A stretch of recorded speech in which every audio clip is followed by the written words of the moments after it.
Jeremiah is saying, can you do a quick catch up? And is it expanding surveillance powers, or is it the same as it was before? What's new or what's different? It's expanding it in the sense that a lot of the practices that were currently going on were not codified into law and had become controversial practices that the FBI was engaging in doing warrantless searches, but they were not legal. And so what this law does is it specifically legalizes these things that critics have been saying are completely illegal. And so in some senses it doesn't change what's going to be done, but it makes it legal. In this sense, it does change what's going to be done, because once you move the line of what's legal, then agents go across that line and carry it further. And then 6 years from now, or even maybe earlier, because it's a 6-year renewal, maybe earlier, they'll come back and say, well, now we're doing X, Y, and Z, and these critics are saying that that's not constitutional, so let's go ahead and put that in the law too, since we're already doing it. And it's so important because look at these people that we've thrown in prison, and look at these plots that we've unspooled. So it just creeps further and further and further, and then everything that they're doing becomes legalized. John Borg says, welcome to dystopia. Susan Ostling says, does anyone feel the stormtrooper boot on their neck? And Kevin Carter says, how do these Democrats justify their votes? They justify it by believing that it's the easier political vote to vote yes on this stuff, and rather than be hit with a campaign ad that says that so-and-so congressman wants to tie the hands of law enforcement when going after radical jihadists, or however they want to phrase it. It comes down to that. A lot of it is kind of lingering fears that a lot of these politicians have from the years immediately after 2001. And if you didn't experience those politically, it's hard to kind of get in touch with that fear that they had. So many members of Congress losing their jobs over this war on terror, or, soft on the war on terror, that sort of thing. So a lot of it is just fear, and fear is what drives these policies that push us further and further toward this surveillance and national security state.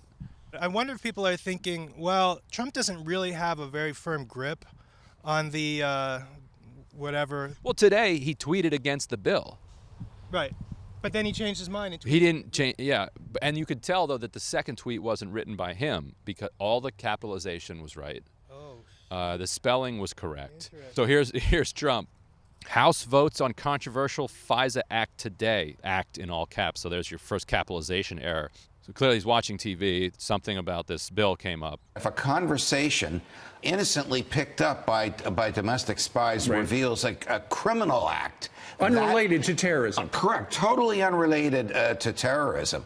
That information can be used in the prosecution of the crime. It was the FISA and essentially this whole program that got Donald Trump in trouble with the Russian stuff. This is the act that may have been used with the help of the discredited and phony dossier, capital D, to so badly surveil and abuse the Trump campaign, both capitalized, by the previous administration and others, question mark. Then he comes back later with all of his capitalization and punctuation fixed and says, with that being said, I have personally directed the fix to the unmasking process. Can you imagine Donald Trump saying the unmasking process? No, you cannot.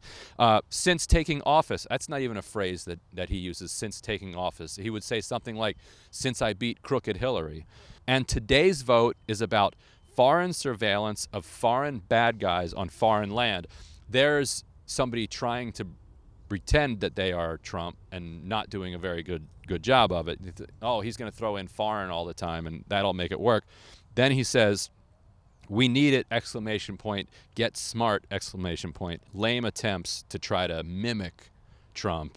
And the lack of mistakes is the biggest giveaway. I just want to clarify. I was going to say Trump doesn't really have a grip on the national security apparatus. In other words, he doesn't control it. Like, he would like to, he sometimes tries to, but he doesn't. And so I wasn't saying he doesn't have a grip on his mental faculties or anything like that. I was just saying he doesn't.